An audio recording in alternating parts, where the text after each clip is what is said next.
Hey everyone, Dean Somerset coming to you live here from Edmonton, Alberta. One of the things I want to talk to you today is about the setup position when you're lifting for anything involving deadlifting or anything like that.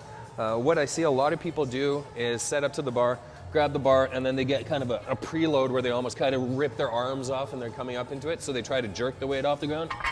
and they wind up causing either some neck or some shoulder trauma or some lower back trauma. One easy way that we can look at this to prevent from jerking the bar off the floor is to pull some slack out of the bar and try to get the bar at the very edge of where the weight is before you start pulling, rather than trying to get some acceleration into the end point. So if we look in where the end collars are here, there's usually about a 5 to 6 millimeter gap between where the bar sits and where the plates are. So if we take that slack out of the bar and we actually get it up to the top edge of the plates, we can actually reduce the chance of you having to jerk into the weight like that, and we can make it so you have a smooth transition from the floor off the ground. Another thing we can think of is when you grab the bar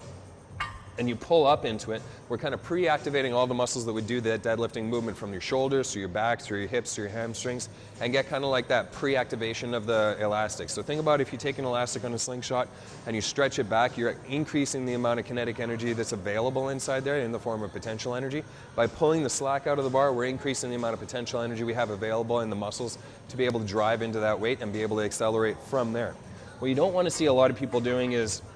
pulling into it to the point where they're fatiguing and they're getting dead tired on it. You want to essentially pull into the bar, get tense, get set, drive the weight up. Shouldn't be really difficult unless you're doing a max weight effort, but what you don't want to see people do is do that bounce where their elbows go through flexion extension at the bottom, shoulders move through it, and they wind up accelerating into that brick wall of a weight that's not moving until it gets about 6 inches off the ground. So in short, don't jerk it off or you could go blind.